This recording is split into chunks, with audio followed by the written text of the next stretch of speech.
Erica Kirk was part of running an orphanage in Romania where children went missing. Enough children for Romania to permanently ban the orphanage and permanently ban Erica Kirk.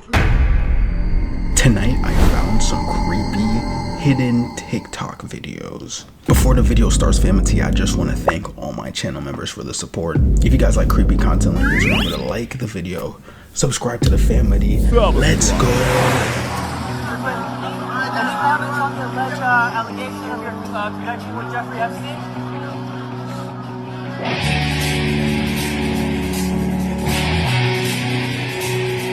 So that's a big rumor that's going around right now. I'm not gonna lie, it's kind of a crazy rumor. There's also a lot of memes spreading, and someone said this earlier, it had me crying, bro. I was like, yo. Yeah, what are you? I am really disappointed that we didn't get any close-up shots of this, but to be fair, I can understand why this person was afraid. This looks pretty creepy. This TikTok video that I got tagged in shows a person walking on a beach in New Zealand. They're going past this cave. They then look inside of the cave and we see this really weird object that kind of resembles a spider, and they're wondering what it is. The first thing that people thought this was an aloe ferox plant that had died and washed up on the beach. And while this does look quite similar, because this video was recorded in New Zealand, it is highly unlikely because aloe ferox does not natively grow there. A lot of people also thought that it was an animal of some kind, but again, that's really not realistic. Instead, I think it's more than likely some type of seaweed. And if I had to venture a guess for a specific type of seaweed, I would guess a bull kelp, because they're large, they have very thick tentacle-like structures, and it would make sense for it to wash up on the beach. That being said, that's just my guess, so let me know what you guys think in the comment section below. These are videos the FBI has worked hard to make sure you haven't seen. They're from the Google Drive account of Thomas Crooks, the man who on July 13th, 2024, showed up at the Butler County, Pennsylvania fairgrounds and tried to assassinate the frontrunner, Donald Trump. Take a look at what happened.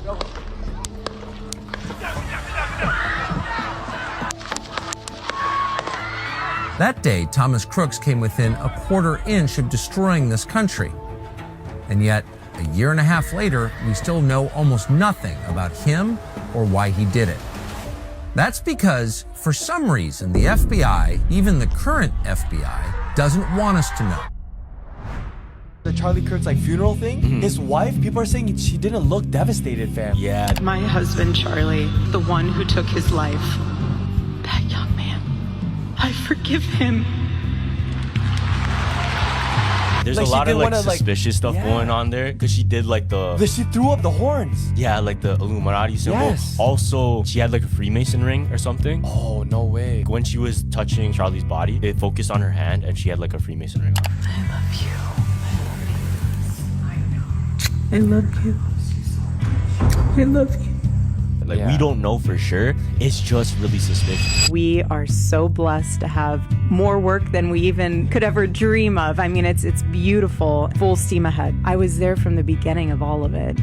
Like I said on one of my previous videos, I feel like Erica Kirk gives too much of this really weird vibe. I don't know, dude. At the end of the day, I feel like the world can be like a show, so who knows? DoorDash Girl has been arrested. If you don't know who DoorDash Girl is, she went viral after getting deactivated by DoorDash for posting a video of her going into a customer's house and recording them without any pants on. Now, the full story of this, she was told to leave the food outside of the customer's door. The customer's door was cracked, so she went in, and then the whole recording thing happened. Now, the reason she was arrested for this is because she published the video of her entering the customer's house online. So she was charged with both unlawful surveillance and publishing the video of the unlawful surveillance. If the universe is really 13.8 billion years old, shouldn't there be aliens everywhere?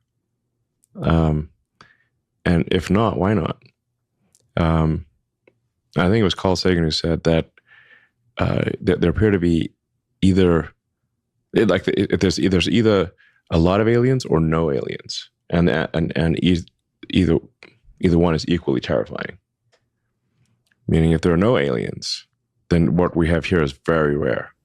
And then aliens is more terrifying. More terrifying. I think it's more likely though, right? If the universe is 13.8 billion years old. Well, this is why I call this this is a great physicist Enrico Fermi, who posed the question of where are the aliens? Now, a lot of people ask me, like, what about the aliens? Have you seen any evidence of aliens? I've seen no evidence of aliens. Me personally, I think that there's low-key a lot of aliens. It's just that the universe is so big, it's kind of hard for them to find us and for us to find them. At least not with the technology we have.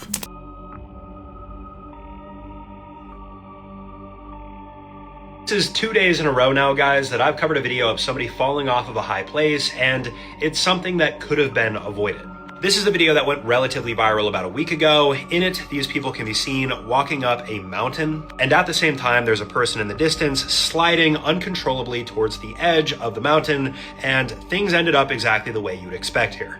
For context, this video was recorded on Mount Nama, which is located in China. It's a roughly 18,000 foot mountain. And while it's not the most technical mountain, at least compared to other ones like K2, just like any mountain, things can go wrong and people can lose their lives. What ended up happening here is this 31-year-old climber untied his tether to the safety rope, which is this one that everybody is attached to. He ended up slipping and falling, and once he started getting that downwards momentum, it was pretty much game over and nobody could do anything to save him. That being said, I did see a lot of people thinking that these other climbers should have rushed down to grab him. Again, I want to remind you guys, though, there's not much oxygen up here. These people wouldn't have been able to make it there in time. There's just so many issues. They could only sit and watch. Get this, this 23-year-old law student from the United Kingdom was just sentenced to 25 years in a Dubai prison after being in an apartment where 50 grams of cocaine was found during a drug raid. Her name is Mia O'Brien. She was studying law at the University of Liverpool and had flown to Dubai to visit a friend and her friend's boyfriend. Police ended up raiding the apartment she was staying in and found 50 grams of cocaine, which is worth about $3,400. And since all three were present in the apartment, all three were arrested and charged. And what's the punishment for being a convicted drug dealer in Dubai? A life term. After a one-day trial spoken fully in Arabic with no translator, Mia learned her fate after the trial was over. 25 years in prison and a $136,000 fine. O'Brien has been sent to Dubai Central Prison, which apparently is a, quote, hellhole where rape and assault is an everyday occurrence. The prison is known for being overcrowded, having brutal guards, and inhumane conditions. Last year, the Human Watch organization stated that both male guards and male inmates were permitted access to attack the female inmates. 55 ingredients for one sandwich. Still hungry? They show you this, but hide everything right behind me. You thought it was just chicken? Nah, this thing got preservatives, fillers, flavor boosters, a whole chemistry set. This bun's got more chemicals than you think it does. Bleached, rebuilt, and sugared up. I bet you didn't know they gotta add anti-foam just to keep this oil from bubbling like a volcano. I know you're thinking about me. What are you waiting for? I'm right down the street. Just remember, it ain't 3 ingredients, it's 55. That's always insane to think about. Like, just think about like getting, like, for example, he showed a burger, right? You think it's like beef, bread, cheese. In reality, it'd be like 30 to like 60 ingredients. For example, McDonald's French fries. You'd think McDonald's French fries is just potato, salt, oil. 3 ingredients. It's 19. This is why you should always trust your gut. In the early 1970s, a college student decided to hitchhike his way home after class. A car pulls up, a man offers him a ride, and he climbs in. As soon as the car started moving, the student felt totally uneasy, like something was wrong but he couldn't quite place it. Without saying anything, he waited till the next time they slowed down and he flung the door open and ran away. 2 years later, he's flicking through TV channels when he comes across this special interview with a death row inmate. And it's just the audio recording, so he hears the interviewer ask the inmate, "Why did you remove all the door handles inside of your car?" The man just goes, "Well, the first time I tried to kill someone, I picked up a college hitchhiker who got smart at some point and jumped out of my car. So, lesson learned, remove all the door handles." When they showed his picture, the student knew immediately that he was supposed to be the first victim of John Wayne Gacy, aka the Killer Clown, who had killed over 30 men and boys in his clown room and stuffed them into his basement. Did you know after Biggie got shot, Snoop went on an interview and said, Tupac's death I think was gang-related, but Biggie I think it was something a little bit more governmental. Notorious B.I.G., East Coast rap legend, was murdered on March 9th, 1997 in Los Angeles. Just 6 months earlier, his rival and friend-turned-foe Tupac Shakur was killed in a drive-by shooting. Their deaths were part of the violent East Coast versus West Coast hip-hop feud, fueled by record label heads Puff Daddy and Suge Knight. After Tupac's murder, Suge Knight in prison allegedly orchestrated revenge through a gang member named Poochie. In March 1997, Biggie was in LA filming a music video. Despite warnings of danger, he stayed for a party. While driving away, Poochie, waiting in a parked car, pulled up beside Biggie's vehicle at a red light and shot him 5 times. Biggie was rushed to the hospital but died at 24. The killer was never officially identified, and the case remains unsolved. Poochie himself was killed years later. The deaths of Tupac and Biggie symbolize a tragic era of hip-hop rivalry, with many questions still unanswered. Biggie's death was, and still is to this day, a mystery. No one truly knows who did and why they did.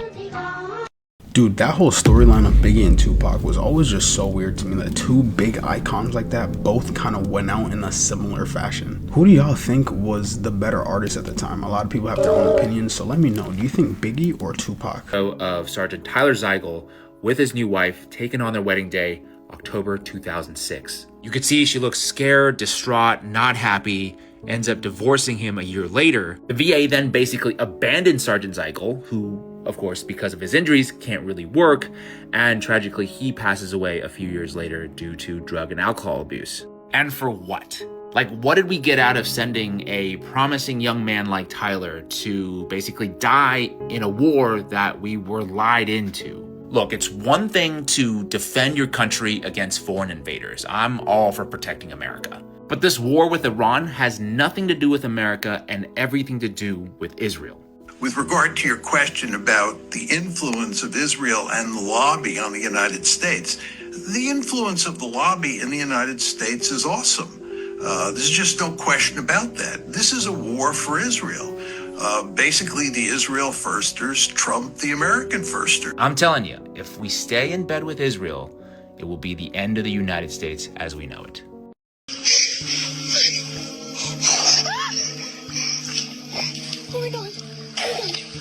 What if it turns out the real reason orcas don't murk us is because this whole time, they've actually been trying to domesticate us? Wild take, but hear me out. Orcas are a monochromatic middle finger to the entire ocean food web. Except orcas have also had the habit of giving humans gifts. Unprovoked. From 2004 to 2024, there have been almost 40 individual cases of a steroid gigadolphin delivering food to people, straight Uber Eats. These gifts ranged from anything from fish to seals to seabirds. And basically it would always happen the same way. An orca would pull up on a person and open its mouth and then drop the gift right in front of them and then just wait to see what would happen. Sometimes the orcas would insist, with the orcas offering it more than once and probably getting offended when the divers wouldn't take it. The only other predator to do something like that would be the false killer whale, and him. So what are orcas cooking? Orcas will bait other animals using food, but considering none of the humans involved became hashtags, that ain't it. It could be the cat thing where they see us as emaciated struggle dolphins and are trying to feed us, or they could just be curious and want to see what'll happen. The wild part is, these incidents have happened all over. California, New Zealand, Norway, Patagonia. That's not just a trend by one or two pods, that's several separate families moving on the same timing. And you know what? There was a time where killer whales and humans were pretty much on wolf timing, with the orcas in New South Wales actually having a history of hunting alongside humans and sharing the result by the law of tongue, authored by a cunning linguist. There's still a lot we don't know about a plus-size salt panda, and the more we try to learn, the more they probably study us too. So I guess the more they know.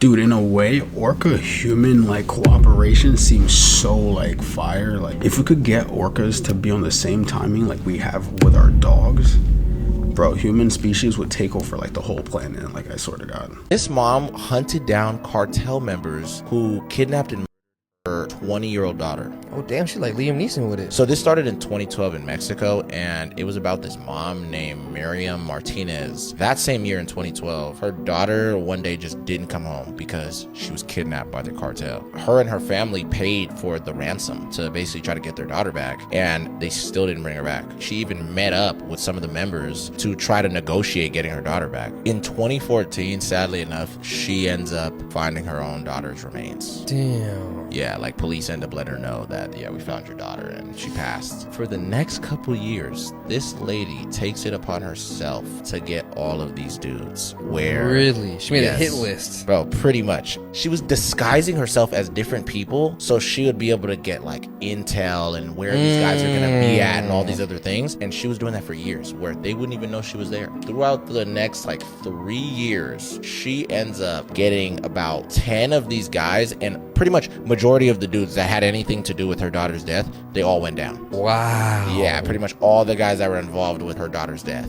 Yo. And she even helped find other people that, that were getting kidnapped by the cartel and, you know, just went missing and stuff like that. So she even extended that, you know, that ladder a little bit. Sadly enough, this one day in 2017, she's at her house by herself. Out of nowhere, a bunch of these cartel guys burst into her house. Damn. And They got her. They lit her up. They times. Whoa. And they ended up finding out that she was the reason why all of their dudes were going down out of Yeah. nowhere for the last couple of years. So they ended up killing her, and it was surprisingly on Mother's Day. Oh. Yeah, but this lady, bro, she went out as a hero. No, for real, bro. She saved hella people. Yeah. In 1969, a pigeon landed on a man's head and refused to leave, so he quickly accepted that this would just be his life now. Glynn was walking home from his job as a tax inspector in England when the pigeon just swooped down and plopped on his head. He tried to shoo it away a few times, but the bird would just fly around in a circle and then land back where it started. So Glynn did what any reasonable person would do and just surrendered to his fate. He went shopping, met friends for coffee, and took neighborhood walks, all with a pigeon perched calmly on his head. The only exception was work. Each morning, Glynn would leave with the pigeon in his garage, and once he got all the way to work, his wife would release the bird. And every single evening upon his return, the pigeon was waiting for him, ready to claim his spot again. Soon, Glynn ended up in a BBC interview where he calmly explained that he had just learned to live with it. He admitted that in a week, he'd gone through 3 suits and half a dozen shirts, but he remained remarkably unbothered by the entire thing. Then, when the story hit the local papers, a couple immediately recognized the pigeon as their beloved pet Charlie, who had a habit of sitting on their heads too. The week prior, Charlie had flown away while they were taking him for a walk, so when he spotted another steady head to land on, he apparently decided to adopt it. In the end, Charlie finally made it back to the right head, and the couple was endlessly grateful that Glynn had been such a gracious pigeon babysitter. I'm Jen, and I post something positive every day. Dude, you know how many times that bird probably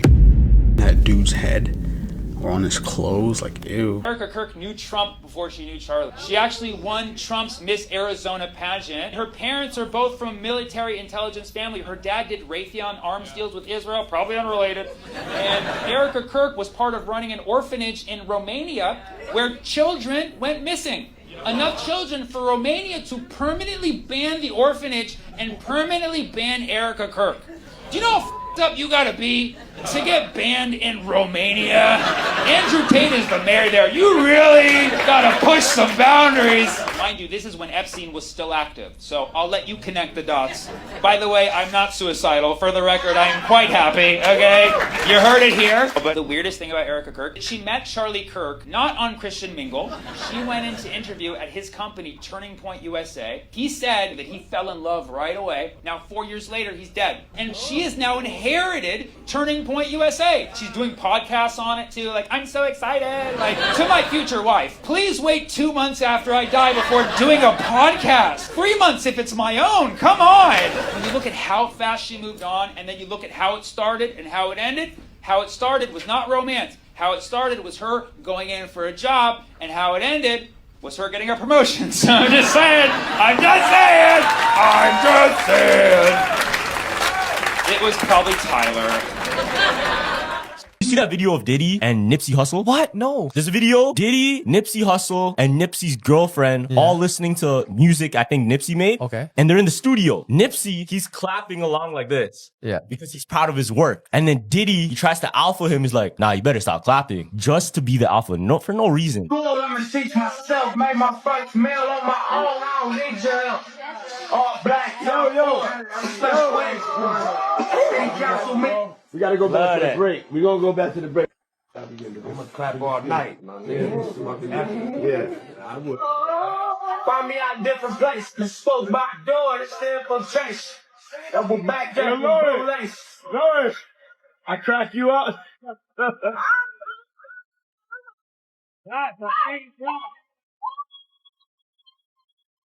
There's Diddy right there. But look, she starts clapping and Cassie starts clapping. Yeah.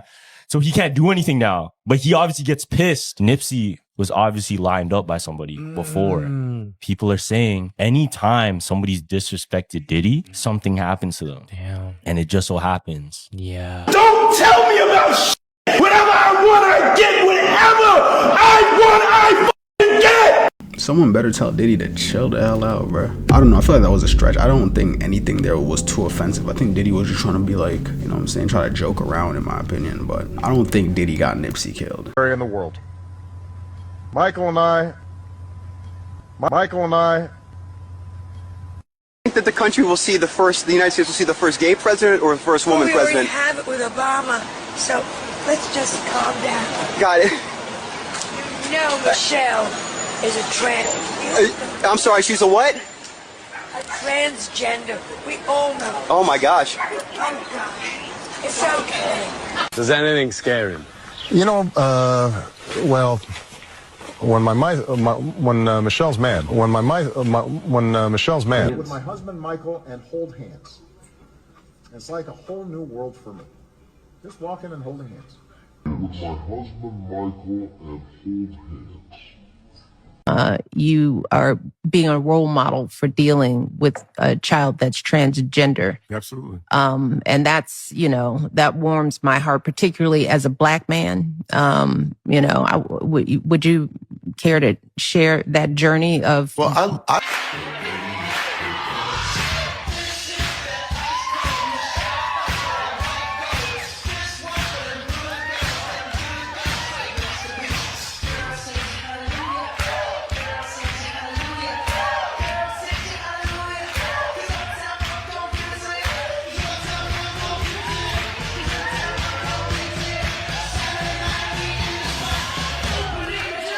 Yo, that zoom in was so unnecessary. That's hilarious. The one where Michelle Obama was like, as a Black man, she was talking to the other dude. She wasn't talking about herself. That one was like a misunderstanding for a lot of people, like a misconception. This is a real photograph of Trump and Bill Clinton, and it kind of makes the recent Epstein email disclosures make a little more sense. So this is one of the emails released by the House Oversight Committee recently, detailing an email chain between Jeffrey Epstein and his brother Mark. As you can see at the bottom, Mark and his brother Jeffrey are talking about Donald Trump at the beginning of this email chain. At one point, Epstein states that he's with Bannon. I'm assuming that's Steve Bannon.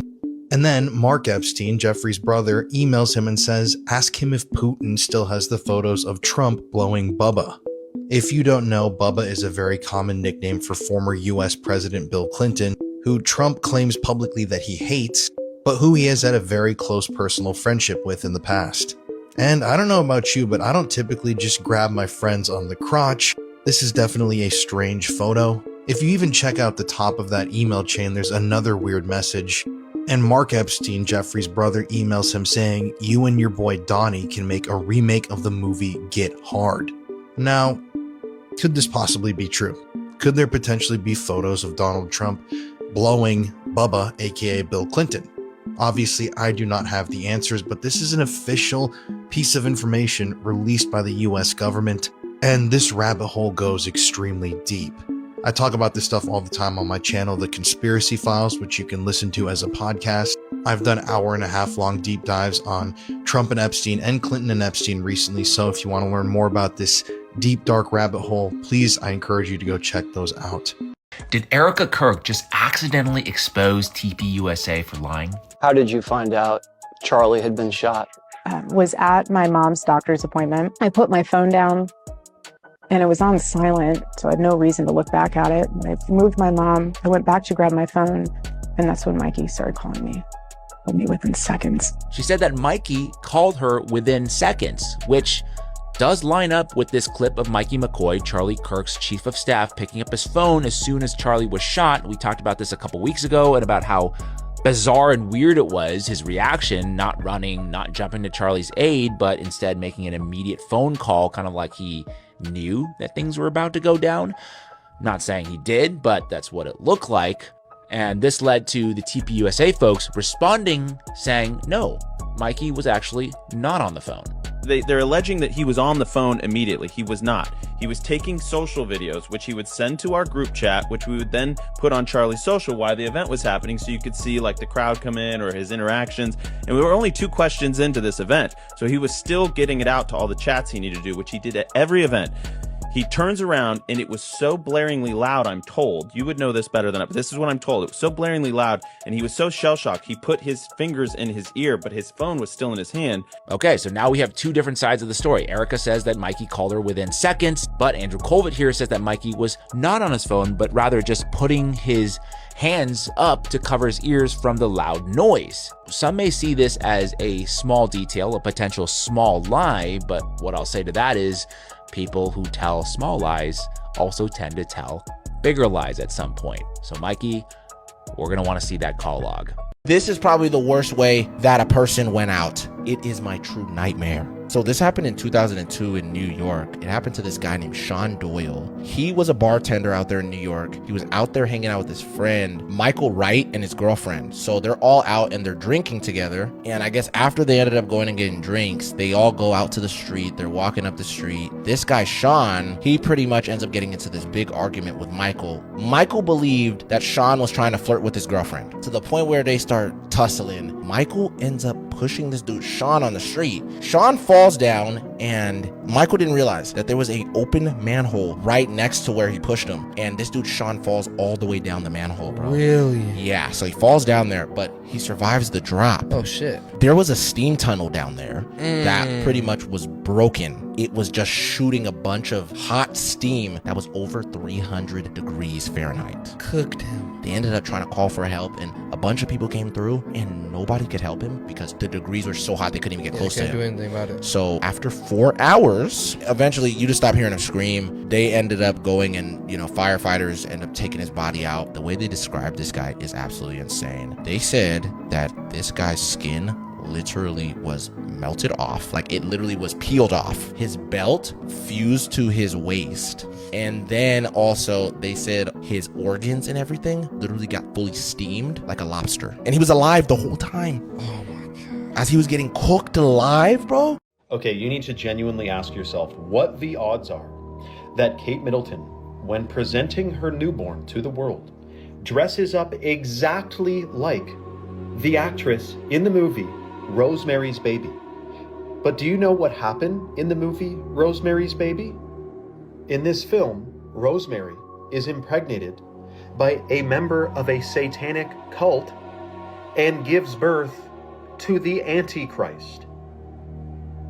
And this is how this woman dresses up. Literally, look at the necklace, like it's identical. What are the odds of that? Now, if we're past that it's obviously 1 in a trillion, that this was like a whoopsie-daisy coincidence, what does this mean? Is this hiding something in plain sight? Are they sending a message? Is the message that they're in a satanic cult? I'm not sure about the Antichrist part of it. But to me, I don't know what other message you could get from this than they're telling you that they're in a satanic cult. If someone else has another idea, let me know in the comments below. It seems that the people in control or in influence of this world today are rebelling against the natural world. And that's why we're seeing all kinds of toxins and chemicals in the food, air, and water supply. On December 20th, 2019, 14-year-old Harley Dilley was on his way to school. The night before, he had gotten into a huge fight with them, and as punishment, they had confiscated his phone. That afternoon, Harley did not come home. So his parents called the school to say, hey, have you seen our son? And they said, well, we know he was here today, but we don't know where he went after that. So the parents called some of Harley's friends, and none of his friends had seen him after school. His parents were worried, but they had seen this kind of behavior before. When Harley got really mad, he had a history of running away from the house and staying out overnight. He usually crashed with some friend and they would cover for him. And so that day, the police were not called. The next day, the parents started to get a little bit more worried. And so they finally said, we got to go to the police. And so the police launched a formal search for him. And right away, there was no leads. Nobody knew where he was. Almost a month after he had gone missing, the police received a tip. The house across the street from Harley's house was a vacant home. And one of their cameras, when they reviewed it, picked up Harley Harley walking towards their property on the day he went missing. And so the police show up at this property, they go inside, there's no sign of a break-in. They go upstairs, and in one of the bedrooms, they see there's a jacket lying on the ground, and it would turn out to be Harley's. And next to the jacket on the ground is this weird metal plate. And pretty high up, there's a hole in the wall. And they realize this plate is actually a vent cover, and that is a vent. Suddenly, police believe this could be a lot more sinister. So one of the officers climb on top, and they reach in to feel around for more evidence. And as soon as they reach in, they touch something, and they pull their hand back out. And they say, there's a person in there. And it would turn out the person inside of there was Harley, and he was deceased. The leading theory is he climbed onto the roof of this vacant home on the day he went missing, and he looked down the chimney. And from his perspective, it looked like he'd be able to fit all the way down to the bottom. But what he didn't know was this chimney was wider at the top, and then as it went down, it got narrower and narrower and narrower. This was an impossible thing he was trying to do. He went in feet first, and then about the halfway point, he started to get stuck. And he believed it was because of his big, bulky jacket. And so he managed to punch the metal plate off of the vent. He got his jacket off, and he forced it through this hole, thinking that would give him a little bit more room. And it did. He began to sink a little bit further, and then he decides to put both arms over his head to try to make himself as narrow as possible. And it works. He starts to move down, but at some point, he gets completely stuck, and he lets out a scream. But as soon as he does that, the air coming out of his lungs causes his chest to compress, and he sinks just a little bit lower into that tight section of the chimney. And as soon as he comes to a stop, he tries to breathe back in again, but his chest can no longer expand to its full size, so he can't get a full breath. And so over and over and over again, as he's screaming and yelling for help, he's compressing his chest and sinking farther and farther into this inescapable trap until he reaches a point where he cannot go any lower. His chest is crushed by the chimney, he can barely catch his breath, and that is how he would stay until he suffocated to death. I don't know if it's just me, but anything with suffocation just like icks me so bad, bro. What is it with these women prison workers who fall in love with an inmate and then help them escape? Now this story starts with this woman, Bobby. And Bobby's 32 years old when all this begins, and she's living in Oklahoma, but Bobby has a huge problem. She's not happy with her marriage. She and her husband allegedly just aren't clicking anymore like they used to, and sometimes it gets lonely for her. But all that is about to change, because Bobby works in the state prison in Oklahoma where she runs a pottery class for inmates. And one day in 1993, she meets this inmate, Dial. Dial is actually serving time for murder. But despite that, he's actually considered a well-behaved prisoner. He follows the rules, the staff likes him, he's also a talented artist, like he's really good at sculpting. So the prison staff gives him special privileges, like he's allowed to work outside the prison walls sometimes, and he's allowed to help Bobby run her pottery class for the inmates. And because of that, he and Bobby start spending a lot of time together, making pottery and teaching inmates. Sometimes they even leave the prison grounds to visit shopkeepers and, I guess, either buy supplies or sell their pottery. And while all this is going on, Bobby starts thinking, Dial, he's kind of fine. And he thinks Bobby is fine right back. And they end up liking each other, and they end up falling in love. But of course, he's an inmate, so they gotta keep this romance hidden. But here's what makes all of this extremely complicated. Bobby's husband also works at the prison. He's actually the deputy warden. Now, at some point, Bobby starts thinking that this secret, hidden, emotional affair that she's having with Dial, it's just not working for her. She can't do it anymore.